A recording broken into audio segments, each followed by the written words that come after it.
SYS അതിനെ പിന്തുണ പ്രഖ്യാപിച്ചിട്ടുണ്ട്. കേരള മുസ്ലിം ജമാഅത്ത് പിന്തുണ പ്രഖ്യാപിച്ചിട്ടുണ്ട്. വളരുന്ന ഒരു തലമുറ MDMA-യുടെ അടിമകളായി പോകേണ്ടവരല്ല, അവര് കഞ്ചാവ് വലിക്കേണ്ടവരല്ല, അവര് ഏതെങ്കിലും സിന്തറ്റിക് ലഹരിയുടെ അടിമകളായി തീരേണ്ടവരല്ല. എത്ര കേസുകളാണ് നമ്മൾ നാട്ടിൽ കാണുന്നത്. ഞാൻ ഉമ്മമാരോട് പറയട്ടെ, ഈ കെട്ടകാലത്ത് പുതിയ തലമുറയെ രക്ഷിക്കാൻ നമുക്ക് എന്താ വഴി? ഒരൊറ്റ വഴിയേ ഉള്ളൂ ഉമ്മമാരെ. നമ്മൾ വളർന്നുകൊണ്ടിരിക്കുന്ന ഈ കുട്ടികളെ നിങ്ങൾ SSF-ൽ ചേർത്ത് കൊടുക്കുക. ഈ ഹരിത ധവള നീലിമ ത്രിവർണ്ണ പതാക കയ്യിൽ പിടിച്ച് അവര് വളരട്ടെ ഉമ്മ. അഭിമാനത്തോടെ ഞാൻ പറയാം, ആ മോനെ കൊണ്ട് നിങ്ങൾ കണ്ണുനീര് കുടിക്കേണ്ട ഗതികേടുണ്ടാവില്ല. നിങ്ങൾക്ക് SSF-കാരനായ ഒരു മോനുണ്ടെങ്കിൽ ഒരു ദിവസം പോലും ഭയത്തോടെ വീട്ടിൽ കിടക്കേണ്ട ഒരു മണിക്കൂർ പോലും നിങ്ങൾക്ക് ഉണ്ടാവില്ല. ഈ പ്രസ്ഥാനം അവനെ സംസ്കരിച്ചെടുക്കുന്നു. അതുകൊണ്ട് നമ്മുടെ കുട്ടികൾ സുന്നത്ത് ജമാഅത്തിന്റെ പ്രസ്ഥാനങ്ങളിലൂടെ വളരട്ടെ. അൽഹംദുലില്ലാഹ്, നമ്മുടെ ഉലമാക്കളെ കുറിച്ച് അവർ പഠിക്കട്ടെ. ഞാൻ MA ഉസ്താദിനെ പറഞ്ഞു, AP ഉസ്താദിനെ പറഞ്ഞു, സമസ്തയുടെ സ്ഥാപക നേതാക്കളിൽ പ്രധാനിയായ പാങ്കിൽ ഉസ്താദിനെ പറഞ്ഞു. ദുൽഹിജ്ജ 25 നോലാണ്ട് ദിനം കൂടെയാണ്. മറക്കാൻ കഴിയാത്ത മറ്റൊരു വലിയ നേതൃത്വമാണ്, ഞാൻ പറയേണ്ട കാര്യമില്ല, മഹാനായ താജുൽ ഉലമ ആരായിരുന്നു എന്നുള്ളത് താജുൽ ഉലമയുടെ വഫാത്തിന് ശേഷം ഈ നാട്ടിലത്തെ മനുഷ്യന്മാരോട് ഞാൻ പറയണം. കിലോമീറ്ററുകൾ നടന്ന് ഒരു നോക്ക് കാണാൻ ഒഴുകിയെത്തിയ 10,000 ബാങ്ക് വിളിക്കുന്ന സമയമായപ്പോൾ അമുസ്ലിം സഹോദര സഹോദരിമാര് പോലും അവരുടെ വീടുകളിൽ ഈ ഒഴുകിയെത്തിയ ജനസഞ്ചയത്തിന് നിസ്കരിക്കാൻ പരിസരങ്ങളിലെ പള്ളികളും സംവിധാനങ്ങളും തികയാതെ വന്നപ്പോൾ കേരളം കണ്ട മനോഹരമായ മതസൗഹാർദ്ദത്തിന്റെ, മതമൈത്രിയുടെ മനോഹരമായ കാഴ്ചകൾ നമ്മൾ ആ തെരുവുകളിൽ കണ്ടു. അവരുടെ സ്വന്തം വീടുകളിൽ ആ വീടിന്റെ കൊലായിൽ അവർ തൂക്കിയിരിക്കുന്നു യേശുവിന്റെ ചിത്രം. ആ കൊലായിൽ വെച്ചുകൊണ്ട് അല്ലാഹു അക്ബർ എന്ന് തക്ബീർ കെട്ടി നിസ്കരിക്കുന്ന മുസൽമാന്റെ ചിത്രം നമ്മൾ കണ്ടു. താജുൽ ഉലമയെ അനുഭവിച്ചറിഞ്ഞവരാണ് കേരളത്തിലെ മുസ്ലിമീങ്ങൾ. ആ വലിയ വ്യക്തിത്വത്തിന്റെ മഹത്വം മനസ്സിലാക്കിയവരാണ് കേരളീയ മുസ്ലിം ഉമ്മത്ത്. എങ്ങനെയാണ് താജുൽ ഉലമക്ക് ആ പവർ ഉണ്ടായത്? സംശുദ്ധമായ ജീവിതം. മഹാനായ താജുൽ ഉലമ കിതാബ് ഓതി കൊടുക്കുമ്പോൾ തുഹ്ഫ എന്ന് പറയുന്ന കിതാബ് 10 വാല്യമുള്ള ശാഫിഈ മദ്ഹബിലെ ഇബ്നു ഹജർ തങ്ങളുടെ ഏറ്റവും പ്രശസ്തമായ ഒരു കർമ്മശാസ്ത്ര ഗ്രന്ഥം. അത് ദർസ് നടത്തുമ്പോൾ ഒരു പേജ് പോലും നോക്കാതെ കാണാതെ ദർസ് നടത്തിക്കുന്നു. എത്രയാണ് ആ ഇൽമിന്റെ ആഴം! വലിയ ആശിക്കായി താജുൽ ഉലമ, ഏറ്റവും വലിയ ആശിക്ക.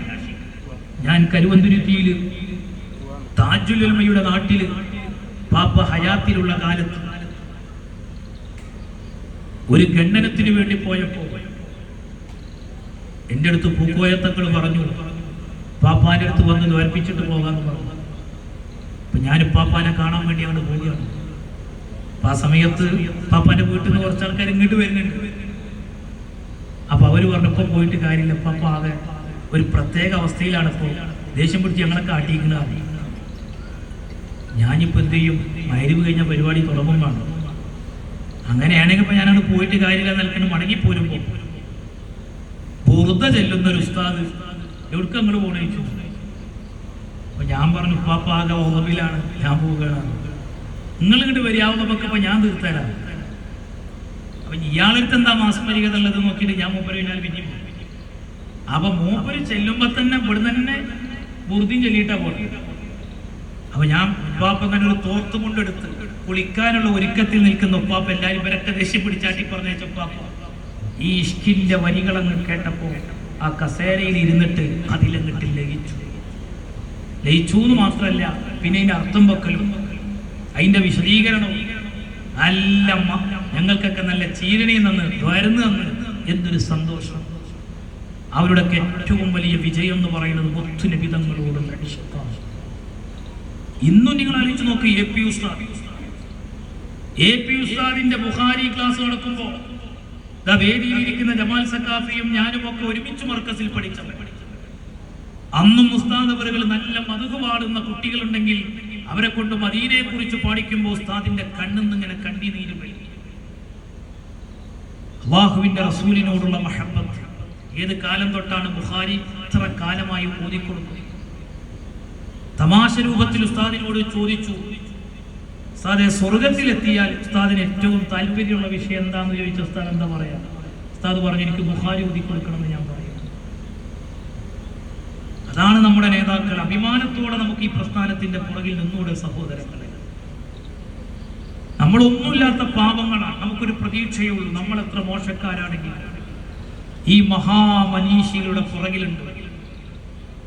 അവര് നമ്മളെ സ്വർഗത്തിലേക്ക് കൂട്ടിക്കൊണ്ടുപോകുമെന്നൊരു പ്രതീക്ഷയാണ് മുസ്ലിം ജമാഅത്തിൽ നമ്മൾ പ്രവർത്തിക്കുന്നത്. SYS പ്രവർത്തിക്കുമ്പോൾ, SSF പ്രവർത്തിക്കുമ്പോൾ ഞാൻ ഇവിടെയുള്ള കുട്ടികളോട് പറയട്ടെ, ഒറ്റക്കാര്യത്തോടെ, നിങ്ങളെ നാട്ടിൽ ഈ ഫുട്ബോളിന്റെ ഭ്രാന്ത് കുറവാന്ന് എനിക്ക് മനസ്സിലായത് ഞാൻ വരുമ്പോ കണ്ടത്. സുബ്ഹാനല്ലാഹ്, ലക്ഷക്കണക്കിന് രൂപ മുടക്കിയിട്ടാണ് മലപ്പുറം ജില്ലയിലൊക്കെ ഫ്ലക്സ് ബോർഡുകൾ. ഞാൻ ഫുട്ബോൾ കളി കാണണ്ടെന്നൊന്നുമല്ല പറയുന്നത്, കാണുന്നവര് കണ്ടോട്ടെ. പക്ഷെ ഒരു കാര്യം, ഒരു വിശ്വാസി ഈ ഒരു മാസക്കാലത്തെ ഫുട്ബോൾ മത്സരം നടക്കുന്ന കാലത്ത് ശ്രദ്ധിക്കേണ്ട ഒരു കാര്യം, പാതിരാക്കി കളി കാണാൻ വേണ്ടി ഉറക്കൊഴിച്ചിരിക്കുക, രാവിലെ സുബഹി ഖദാ ആക്കി കിടന്നുറങ്ങണം. നമ്മുടെ ഒരു കുട്ടിയും അത്തരക്കാരായി പോകരുത്. പണം ചെലവഴിക്കുന്നത് എന്തിൽ ചെലവഴിച്ചു എന്ന് അള്ളാഹ് ചോദിക്കുന്ന ഒരു ചോദ്യമാണ് പരലോകം.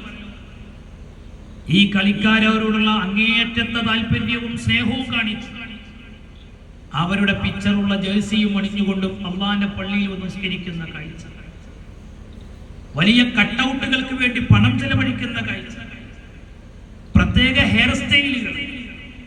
ഈ രൂപത്തിലൂടെയല്ല നമ്മളൊന്നും ജീവിക്കേണ്ടതും പ്രവർത്തിക്കേണ്ടതും. നമുക്ക് സ്നേഹിക്കാനുള്ള ഒരു നേതാവ് സയ്യിദുൽ വജൂദ് മുഹമ്മദ് മുസ്തഫ സല്ലല്ലാഹു അലൈഹി വസല്ലം. ആ നേതാവാണ് ആയിഷ ബീവിന്റെ മടിത്തട്ട് കിടന്ന് ഈ ലോകത്ത് നിന്ന് വിട പറയുമ്പോൾ അവിടുത്തെ കണ്ണിന്ന് അവസാനമായി കണ്ണുനീര് തുള്ളി ഉറ്റി വീണത് അവിടുത്തെ പരലോകം ആലോചിച്ചിട്ടല്ല, നമ്മൾ ആലോചിച്ചിട്ടാണ്.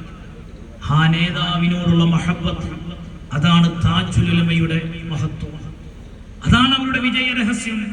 സുൽത്താനുൽ ഉലമയുടെ, റഈസുൽ ഉലമയുടെ, ബദ്റുസ് സാദാത്തിന്റെ, നൂറുൽ ഉലമയുടെ, ശിറിയ ഉസ്താദിന്റെ, അങ്ങനെ നമുക്ക് എണ്ണി പറയാൻ നമ്മുടെ ഉലമാക്കൾ എത്രയെത്ര ആളുകൾ.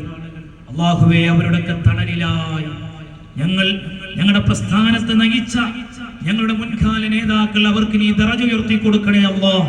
ജീവിച്ചിരിപ്പുള്ള നമ്മുടെ ഉലമാഇന്റെ തണലിലായി ഞങ്ങൾക്കൊക്കെ സുന്നത്ത് ജമാഅത്തിന് ഖിദ്മ ചെയ്യാൻ ഞങ്ങൾക്കൊക്കെ നീ തൗഫീഖ് നൽകണേ അല്ലാഹ് എന്ന് ഓർമ്മപ്പെടുത്തിക്കൊണ്ട് ഞാൻ എൻ്റെ വാക്കുകൾ അവസാനിപ്പിക്കുകയാണ്.